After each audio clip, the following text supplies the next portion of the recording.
Ang trailer na ito ay rated S for spoilers. Mula sa GMA Pictures, inihahandog ang pelikula na sobrang ganda. Wala na magawa ang bashers kundi punahin ang kanilang float. Ano pa ba kasing silbi ng isang float? Lagi kasi akong kulong sa aking recording booth tuwing Disyembre. Green Bones.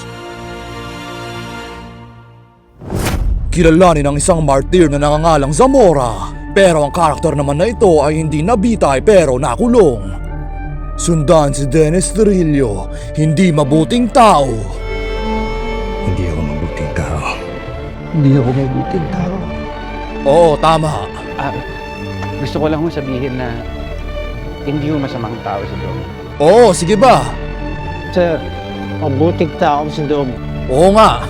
Mula pa sa sentral hanggang malipat siya dito sa San Fabian, malinis ang record ni Zamora. May alam pa ba kayong synonym sa pagsang-ayon? Yung pag nagnanakaw lang kasi at yung iba pang victimless na crimes? Na may gintong puso pagdating sa kanyang pamangkin na ikinanalo niya ng award-winning actor bilang Domingo Zamora para sa isang pagganap na Best Actor para makumbinsi ang mga otoridad na ito na kinamit niya mga krimen sa pagpatay ng kanyang kapatid at pamangkin. May ambiguity din kasi palagi pag laging gumaganap si Dennis Trillo na gumaganap para magkunyari.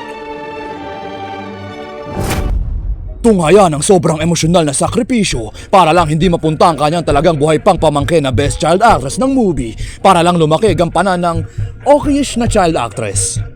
Mula sa kamay ng generic na sindikato nitong tatay, nabilib kang nakakatakot dahil napanood mo yung aesthetic niya sa Lavender Fields. Lahat mula sa nakuhang second-hand information ni Xavier Gonzaga. Sana nabigyan kami ng paglaya. Sana makita pa kita. Kahit isang beses lang. Kagaya lang ng kung paano binibigay ng pelikula na ito ang essentially second-hand version ng Shawshank Redemption. Habang siya'y nagluluksa pa rin, makalipas ang 10 taon na hindi pa nare-resolbang kaso mula sa pagpatay sa kanyang ate na hawak ng attorney na sa tingin mo'y fanservice lang kaysa mag-service ng hustisya. Pero Lisa, hindi pa naman tapos yung prescriptive period na murder, di ba? May dahilan kung bakit ganun yung batas natin. Message ba ito na hindi functional ang silbi ng mga dream couple na pulis at attorney? Sundan ang kwento na malawak pinapakita na hindi lang limitadong pananaw na ang mga tao ay mabubuti lang o masama. Na kinokontra ang mga sabi-sabi na kung berde ang buto mo, mabuti ka na. Kung saan maaaring may gray area sa mga alignment ng mga tao kagaya nitong dalawang baklang magsyota na pinatay ang tito ng isa dahil sa self-defense. Ito si Luis. Inaabuso siya ng chewin niya. At isa ring pumatay ng tao pero may empathy siya sa pusa na naparol at bumalik muli dahil mas comfort niya ang kulungan. Bumalik ka na naman dito. Malungkot sa labas. Sadyang nagpakulong ulit. At ito para may latag na, baligtad ang sitwasyon dahil ang mga morals ng mga tunay na masasama dito ay kasing dami ng buhok ni Superintendent at nung tatay ni Ruth. Bobo, pangalan ko ang nakataya dito.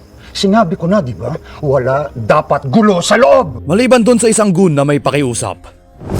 Kaya lumaya sa isang pelikula nakahakot ng maraming awards sa ginuntoang taon ng Metro Manila Film Festival na ang tagumpay ay kalkulado ng GMA. Pinagbibidahan ng 3-time Best Actor winner Dennis Trillo. Mula sa direktor ng First Best Picture Firefly, isinulat ng national artist Ricky Lee at Best 49 MMFF screenwriter Ange Atienza. GMA Pictures? Syempre sila na magaling. Walang biro naman eh. At isang sugal na isiksik si Noni Buencamino na nakaraang gumanap na Good Samaritan na otoridad na may non-judgmental attitude pagdating sa suspect ng mga murder. Kung bibigyan mo sa sarili mo ng pagkakataon, pwede ka lumaya. Gusto kitang tulungan. Sa isang kwento tungkol sa isang criminology graduate kung saan lahat ng kaguluhan ay hindi siguro mangyayari kung ginawa niya lang yung pagsunod sa principles ng kanyang tinapos sa kurso. Ang pusher sa simula, pusher hanggang sa huli. Nagbago. Paglabas nila, gagawa rin sila ng masama. Dahil pag isinantabi mo ang inyong bias, Baka mas kumita pa ng negosyo yung sinihan nyo. Starring in custody si Ibarra, Green Rider, ex-professor of Xavier, Hama Catman, Skibap Barap Bap Bap, Balengio Worker, Silencio Stevens, and dalawang Isa Calzado cameo sa isang taon? Sobrang modern yan! Moral Institutions, Leafy of Bones.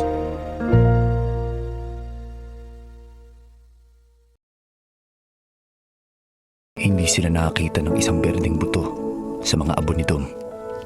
Ang nahanap nila ay 100. 100?